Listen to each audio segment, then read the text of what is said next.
وعلى آله وصحبه أجمعين أما بعد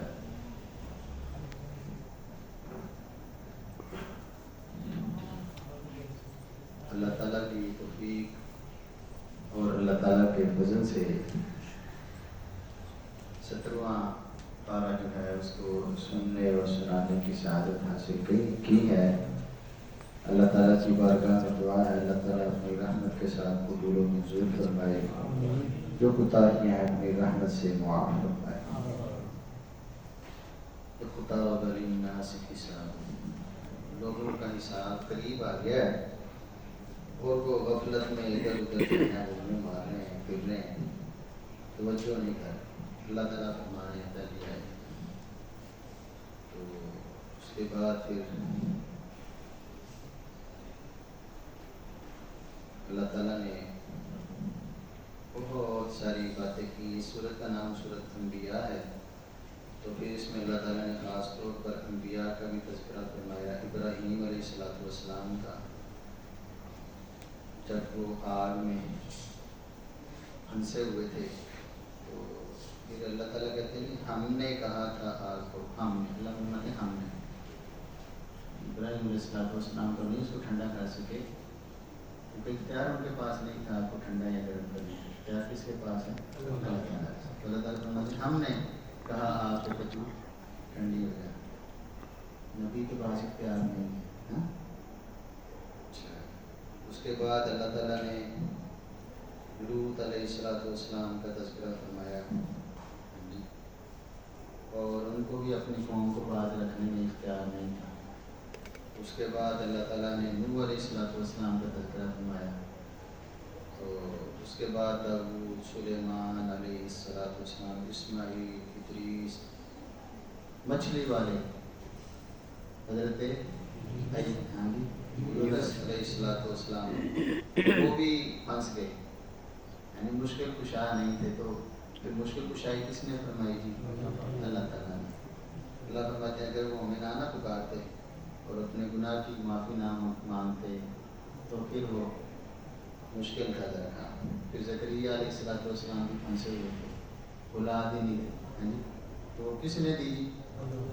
مشکل کشائی اچھا۔ اور پھر حضرت مریم سلام اللہ علیہا کا تذکرہ بھی ذکر کر دیا اللہ تعالیٰ نے یہاں پہ، اور ان کو بھی اولاد اللہ تعالیٰ نے عطا فرمائی۔ پھر آگے سورت حج شروع ہو جاتی ہے، اس میں اللہ تعالیٰ فرماتے ہیں لوگوں اللہ سے ڈر جاؤ، قیامت کا زلزلہ عام چیز نہیں ہے، بہت بڑی چیز ہے، یہ بہت بڑی بات ہے، اس پہ کبھی غور کریں۔ کبھی آپ کی زندگی میں کوئی زلزلہ آپ نے جھٹکے دیکھیں، اس میں آپ کو کیا یاد رہا ہے؟ اللہ یا سب زندگی کے مزے اور سب غم فرارن، کوئی نہیں ذہن میں رہتا، بس جو قیامت کا ہے نا، یہ آپ نے اس بات اللہ تعالیٰ نے جو فرمایا نا بہت بڑی چیز ہے۔ آپ زلزلے کی کیفیت کو اپنی زندگی میں کبھی محسوس کر کے دیکھیں، اس وقت آپ کو کیا دنیا میں کیا کوئی دنیا کی نعمت یا کوئی غم اس کے علاوہ کوئی یاد رہتا ہے؟ وہ نفسی کا عالم ہوتا ہے، نفسی کا۔ تو اللہ فرماتے ہیں پھر اس کی آگے اللہ تعالیٰ نے ایک تصویر بھی کھینچی ہے وقت کے پیش نظر آنے، تو کرتے کرتے اللہ تعالیٰ نے یہ فرمایا کہ آسمان، زمین، ستارے، سورج، پہاڑ، درخت، چوپائے، بہت سے لوگ یہ سارے اللہ کو سجدہ کرتے ہیں، قبروں پہ نہیں جاتے ہیں۔ یہ جو صحیح ہیں ان کا اللہ تعالیٰ نے تذکرہ فرمایا کہ جو نیک عمل کرتے ہیں ایمان لانے کے بعد اللہ تعالیٰ ان کو جنت میں لے جائیں گے۔ اس سورت کا نام سورت حج ہے، اس میں اللہ تعالیٰ نے فرمایا وَأَذِّن فِي النَّاسِ بِالْحَجِّ، پیغمبر لوگوں میں حج کا اعلان کرو۔ وہ حجۃ الوداع اور پورا جو ہے نا وہ سسٹم ایک ظاہری طور پر سارا حج، پھر اس کے بعد اللہ تعالیٰ نے اور بہت ساری باتیں کی، یہاں تک کہ اس صورت کے ہم آخر میں پہنچ جاتے ہیں تو اس میں اللہ تعالیٰ نے پھر یہ بات سمجھاتے ہیں کہ مثال کے ذریعے، مثال کب بیان کی جاتی ہے؟ جب بات زیادہ اچھے طریقے سے سمجھانی ہو نا، پھر مثال کی ضرورت ہے۔ تو اللہ تعالیٰ نے یہ 73 نمبر آیت ہے، فرمایا یا ایھا الناس، صرف مسلمانوں کو نہیں بلایا گیا، ساری دنیا کے سارے لوگوں کو بلایا گیا۔ تو یا ایھا الناس ضرب مثل فاستمعوا له، ایک مثال بیان کی جاتی ہے، اس کو ذرا توجہ سے سنو. تو کیا ہے جی؟ ان الذین تدعون من دون اللہ، یقیناً وہ کہ جن کو تم اللہ کے علاوہ پکارتے ہو، لن یخلقوا ذبابا، وہ کبھی بھی ایک مکھی بھی نہیں بنائیں گے. اگر کوئی کہتا ہے جی جیوا بابا شاہ مال اتر دے رتے لال، تو اللہ تعالیٰ کہتے ہیں کہ جن کو تم پکارتے ہو، چاہے شاہ جمال ہو یا اس کا ابا ہو یا اس کا بیٹا ہو، وہ ایک مکھی نہیں بنا سکتی.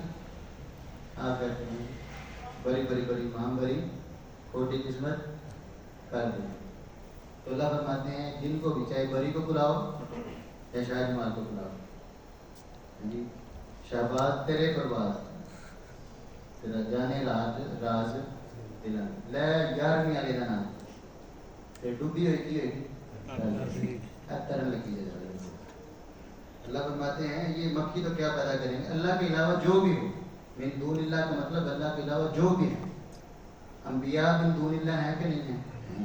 اللہ کے ساتھ کوئی شریک نہیں. اللہ کے علاوہ جو بھی ہیں، انبیاء ہیں، فرشتے ہیں، جن ہیں، یہ پیر مرید فلانے، یہ گرو سکھوں کے یا دوسروں کے جو بھی بڑے چھوٹے ہیں، مسلمانوں میں سے بعض جو گمراہ قسم کے لوگ ہیں، انہوں نے جو بھی بنایا ہے، جو بھی اللہ کے علاوہ ہے کچھ نہیں کر سکتا. یہ میری بات نہیں، اللہ تعالیٰ فرما رہے ہیں کہ وہ ایک مکھی نہیں بنا سکتا.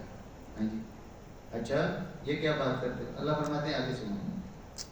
ہاں جی وَلَوِ اجْتَمَعُوا، چاہے یہ سارے جمع ہو جائیں. ہاں جی 12ویں والا 11ویں والا لا شہباز، یہ ہاں جی وہ کیا کہتے ہیں جی ناقصارا پیر کامل ہیں جی،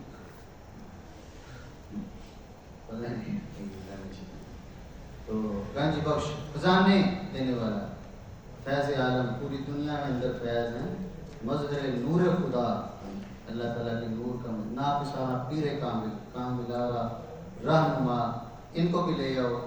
ہاں جی اور سارے اگلے پچھلے لے آؤ. اللہ تعالیٰ فرماتے ہیں وَلَوِ اجْتَمَعُوا لَهُ، یہ سارے جمع بھی ہو رہے ہیں نا، سارے، کوئی بیٹا دینے والا سمجھا ہوا ہے، کوئی مشکلات حل کرنے والا سمجھا ہوا ہے، کوئی کشتی پار لگانے والا سمجھا ہوا ہے، کوئی نیم پیر ہے، کوئی کوڑا، کوئی میٹھا، کوئی شاہ گوہر پیر ہے، کوئی مادو اور لال ہے، اور پتہ نہیں کون کون ہے. ایک تو قرآن میں اللہ تعالیٰ نے، جب قرآن پڑھیں گے تو یہ تو مسئلے سیدھے ہوں گے ہی ہوں گے. تو کوئی سفارہ ایسا نہیں جس میں اللہ تعالیٰ نے توحید کا اعلان اور شرک کی ٹانگیں نہ توڑی. ابراہیم علیہ السلام نے تو عملی طور پہ، تو اللہ فرماتے ہیں یہ سارے جمع ہو جائے نا، وَلَوِ اجْتَمَعُوا لَهُ، تو یہ سارے جمع ہو گئے، ایک انسان کا ایک مکھی نہیں بنا سکتا. مکھی بنانا تو دور رہا، آگے دیکھو. اچھا جی وَإِن يَسْلُبْهُمُ الذُّبَابُ شَيْئًا، اگر مکھی جو ہے ان سے کوئی چیز چھین کے لے جائے نا، چھین کے، لا يستنقذوه منه، تو یہ اس سے یہ چھینی ہوئی چیز چھڑا نہیں سکتے. یہ میری بات نہیں ہے، اب مولوی دیں کہ کہیں ایسے، یہ الفاظ ہیں قرآن مجید کے. لا يستنقذوه منه، وہ چاہ کر بھی، یہ ہاں جی استفعال ہے باب، یہ جو پڑھتے ہیں نا بچے جو، ہاں جی استفعال میں نا طلب کا معنی ہوتا ہے. طلب یعنی چاہت، تکلف کر کے، یعنی کسی چیز کو چاہ کر بھی نا یہ ان سے چھڑا نہیں سکتے. ایک مکھی سے چھینی ہوئی چیز یہ نہیں چھڑا سکتے، تو یہ کشتی کیا پار لگائیں گے؟ سمجھنے کی بات ہے نا، جس کی عقل میں پڑتا پار گیا وہ اس کی قسمت ہے.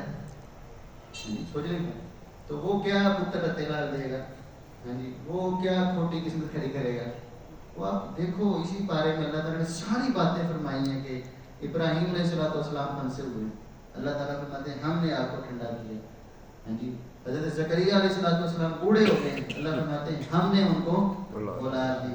ہاں جی تو حضرت وہ یونس علیہ السلام مچھلی کے پیٹ میں پھنسے ہوئے ہیں، تو اللہ تعالیٰ کہتے ہیں ہم نے ان کو نجات دی.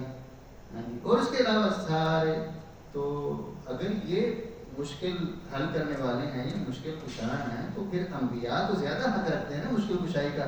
تو وہ اپنی نہ کر سکے تو آپ کہاں سے دلیلیں لاتے ہو جب قرآن مجید کی تعلیم یہ ہے؟ سمجھنا چاہیے، یہ مذاق نہیں ہے، یہ ایک ایسی چیز ہے اتنا خطرناک گناہ ہے شرک والا، اتنا برا عقیدہ ہے شرک والا. اللہ نے فرمایا کہ انہ من یشرک باللہ فقد حرم اللہ علیہ الجنہ، اور جنت جیسی عظیم نعمت حرام ہے اس بندے پر جو اللہ تعالیٰ کے ساتھ شرک ہے. پھر بھی ہم نے مذاق بنایا، کتنی بڑی بات. پھر اللہ تعالیٰ نے فرمایا کہ میری رحمت میرے غضب پر غالب ہے، لیکن اللہ نے فرمایا میں اس بندے کو معاف نہیں کروں گا جس نے شرک کیا، اس کے علاوہ جسے چاہوں گا میں معاف کروں گا. یہ مذاق نہیں ہے، اس کو ہم نے اتنی سخت بات کو مذاق سمجھا ہوا ہے. تو اتنی واضح مثال کو پڑھنے، سننے، دیکھنے، پڑھانے اور سب کچھ کرنے کے بعد بھی عقل پر پردہ پڑا ہوا. اتنی مطلب انسان کی بدقسمتی ہے. اللہ فرماتے ہیں وَإِن يَسْلُبْهُمُ الذُّبَابُ شَيْئًا، اگر مکھی ان سے کوئی چیز لے جائے نا، لَا يَسْتَنْقِذُوهُ مِنْهُ، تو وہ شے ان سے چاہ کر بھی نہیں چھڑا سکتے. تو یہ نہیں کہ مکھی بڑی پہنچی سرکار ہے، فرمایا ضعف الطالب والمطلوب، جیسے طلب کرنے والا کمزور ہے یہ مکھی بھی ویسے ہی کمزور ہے. تو یہ اللہ تعالیٰ نے آگے فرمایا ما قدر اللہ حق قدر، لوگوں نے تو اللہ کی قدر ہی کوئی نہیں کی. ان اللہ لقوی عزیز، اللہ تعالیٰ بہت قوت والے ہیں، ہر چیز پر غالب ہیں. اللہ تعالیٰ کی قوتوں کا مذاق بنایا ہوا ہے. تو یہ پھر آگے اللہ تعالیٰ نے بہت ساری باتیں کی ہیں. تو یہ ہمیں توحید کی بات خود بھی سمجھنی چاہیے اور اپنے دوستوں کو. یہ دیکھیں بڑی زبردست انسان کے عقل میں آنے والی بات ہے. ہاں جی مگر تاڑے بزرگ جی بڑا ہے نا اختیار ملیا ہے، تسی جانتے ہو جمعرات نو یا جمعے نو یا اتوار نو تے ٹوکری شوکری ٹھیک ہے تے مکھی بھی بیٹھی تو لے کرواؤ میں واپس ہوتا ہے. تاڑے کا اختیار نہیں ہو سکتا، نہیں ہو سکتا. تو اس لیے اللہ تعالیٰ نے بڑی کہا ہے کہ فاستمعوا، اس میں بھی استفاد، تو کان لگا کر اس مثال کو سنو. جب اللہ تعالیٰ نے لوگوں یہ مثال بیان کی جانے والی ہے تو کان لگا کر توجہ سے عقل کے پردے کھول کر اس کو سنو، تمہیں سمجھ آئے. اللہ تعالیٰ ہمیں توحید کی سمجھ عطا فرمائے.